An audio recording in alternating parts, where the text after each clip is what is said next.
အားလုံးပဲမင်္ဂလာပါအခုကပေါ့နော်အခုတို့ဒီ language school တက်တဲ့တင်းခွဲနဲ့တို့မှာပေါ့နော်ဟိုလူတိုင်းအနဖက်ကနေအနဝန်းအထိသင်ပေးတာပေါ့နော်အဲ့ဒါတွေနဲ့ပတ်သက်ပြီးတော့အခုနည်းနည်းလေးပြပြပေးချင်ပါတယ်ဆိုတော့အားလုံးသိကြတဲ့အတိုင်းပေါ့နော်ဒီ language school စတက်ပြီဆိုတာနဲ့ level test စပြီးတော့စစ်ရတယ်ပေါ့နော်ဆိုတော့အဲ့ဒီ level test ကနေရတဲ့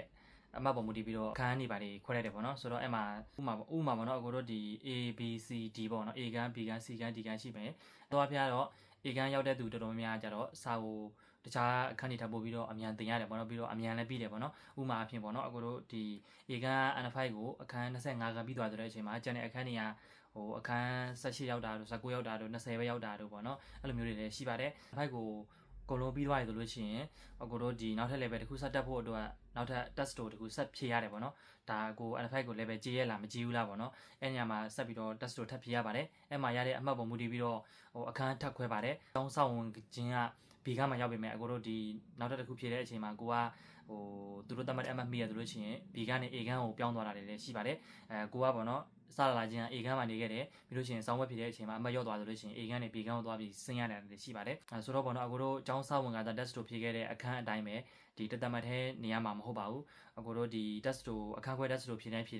ဟိုအမှတ်ပေါ်ကြည့်ပြီးတော့အခန်းနေရပါတော့ဟို chain နေပါပေါ့နော် A ခန်းကနေ B ခန်းသွားလိုက် B ခန်းကနေ A ခန်းသွားလိုက် C D သွားလိုက်ပေါ့နော် C ကနေ A ကိုလာလိုက်ပေါ့နော် B ကနေ A ကိုဆင်းလိုက်ပေါ့နော်အဲ့လိုမျိုးတွေရှိပါတယ်ပြီးတော့လို့ရှိရင်အခုတို့ဒီ N5 N4 ပြီးသွားပြီဆိုလို့ရှိရင်လည်းအဲ့လိုထပ်ပြီးတော့အခန်းခွဲ test ပုံစံမျိုးစစ်ပါသေးတယ်အဲ့ချိန်မှာဆိုလို့ရှိရင်လည်းအခုတို့ထုံးစံတိုင်းပေါ့နော်အမှတ်ကိုကြည့်ပြီးတော့ A B C D ပေါ့နော်အခန်းကြီးက chain သွားတယ်ပေါ့နော်စာရတဲ့သူတွေကတက်သွားမယ်စာမရတဲ့သူတွေကအောက်ဆင်းသွားမယ်ပေါ့နော် A ခန်းမှာနေပြီမဲ့လည်းစာမရဘူးဆိုလို့ရှိရင်အောက်ပြန်ဆင်းရမယ် B ခန်းမှာနေပြီမဲ့စာရဆိုလို့ရှိရင်အပေါ်ပြန်တက်ရမယ်ဆိုတော့အဲ့ဒါမျိုးကတော့ဒီအခန်းခွဲ test ဖြေတိုင်းပြောင်းလဲနေပါပေါ့နော် N5 ကနေ N1 ထိသင်ပေးတာဆိုတဲ့နေရာမှာပေါ့နော်ဒါကတော့ကျတော့ကိုယ့်ပုံမှာမူတည်သွားပါပြီဆိုတော့ပေါ့နော်အဲ့ဒါလေးဆက်ပြောရအောင်ပေါ့နော် A ခန်းမှာစာသင်ရတဲ့သူတွေကစာသင်တာနည်းနည်းမြန်တယ်ပေါ့နော်တခြားအခန်းတွေလည်းဒါပေမဲ့ပေါ့နော်အခန်းခွဲ test ကဟိုလာလိုက်တဲ့စစ်နေတော့မဟုတ်ပါဘူးဟိုအကိုတို့ဒီ3လတစ်ခါပေါ့နော်4လတစ်ခါအဲ့လောက်မှာပဲစစ်တယ်ပေါ့နော် level တစ်ခုပြီးတိုင်းမှာတော့အဲ့လောက်ပဲစစ်တာပေါ့နော်အများတန်းစစ်တာတော့မဟုတ်ပါဘူးပြောချင်တာကတော့အကိုတို့ပေါ့နော်ဒီ A ခန်း B ခန်းမှာ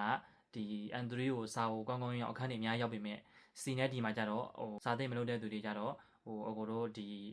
သူများတွေ N3 ကိုအများကြီးတင်ပြီးတဲ့အချိန်မှာသူတို့က N3 ကိုအခန်း1နှစ်လောက်ပဲရှိသေးတဲ့အခြေအနေတွေရှိတယ်ပေါ့နော်ဆိုတော့အတူလာတဲ့သူတွေထဲမှာ N2 N1 နေတင်နေတဲ့အချိန်မှာကိုတို့ကအခုချိန်ကြီးလဲ N3 တင်နေရတယ်ပေါ့နော်ဟို N5 ကနေ N1 ထိတင်ပေးလာဆိုတော့ဒါကတော့ဆရာမတွေကတင်ပေးပါတယ်ဒါပေမဲ့စာတင်ပေးတယ်ဆိုပေမဲ့ပေါ့နော်အကိုတို့အဓိကတော့ကိုယ့်ပုံမှာပဲမူတည်ပါတယ်ကိုကစာရလို့စာအများတိုင်းလိုက်နိုင်လို့ရှိရင်တော့N1 ထိတင်ရတဲ့အခွင့်အရေးတွေရှိပါတယ်ကိုဒါမဲ့ပေါ့နော်ကိုကစာလည်းမရဘူးဟိုစာလည်းမလုပ်ဘူးဆိုလို့ရှိရင်တော့ကျောင်းသာပြီးသွားမယ်N2 N1 level မတင်လိုက်ရတဲ့အခါမျိုးတွေလည်းရှိတယ်ပေါ့နော်ကိုစာစူးစမ်းလို့အများတန်း test တွေမှာ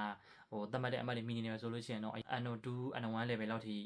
သွားတယ်ပေါ့နော်သင်ပေးပါတယ်အကြောင်းတွေကတော့ပြင်တာကတော့အကိုတို့လူအယောက်100လာတယ်အယောက်100လုံးကတော့ N5 ကနေ N1 ထိအကုန်သင်ရတာမျိုးမဟုတ်ပါဘူးအဲစာစူးစမ်းမှုပုံမှန်မျိုးတည်ပြီးတော့အခန်းကြီးကွက်သွားမယ်ဟိုကျောင်းပြီးသွားလို့ရှိရင်ကိုဘယ်ထိသင်ရမလဲဘယ်ထိသင်ခဲ့ရတယ်ဆိုတာကတော့ကိုရဲ့စာစူးစမ်းမှုပုံမှန်ပဲမူတည်ပြီးတော့ကိုတင်ရတဲ့ level တွေကကွာသွားမှာပါဆိုတော့လူတိုင်း N5 ကနေ N1 ထိတင်ရတာတော့မဟုတ်ပါဘူးကိုစာလိုက်နိုင်တယ်လို့ကိုစာမလိုက်နိုင်တယ်လို့ဟို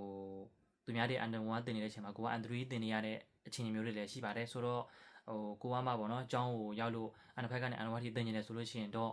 စာစူးစမ်းဖို့လိုပါတယ်တော့ပြောချင်တာတော့ကိုစာစူးစမ်းသလောက် level အမြင့်ကြီးတင်ရပါတယ်ကိုစာမစူးစမ်းဆိုလို့ရှိရင်တော့ဟိုပုံမှန်ပဲတင်ရတယ်ပေါ့နော်အဲ့ဒါလေးပြပြချင်တာပါအားလုံးကျေးဇူးများကြီးတင်ပါတယ်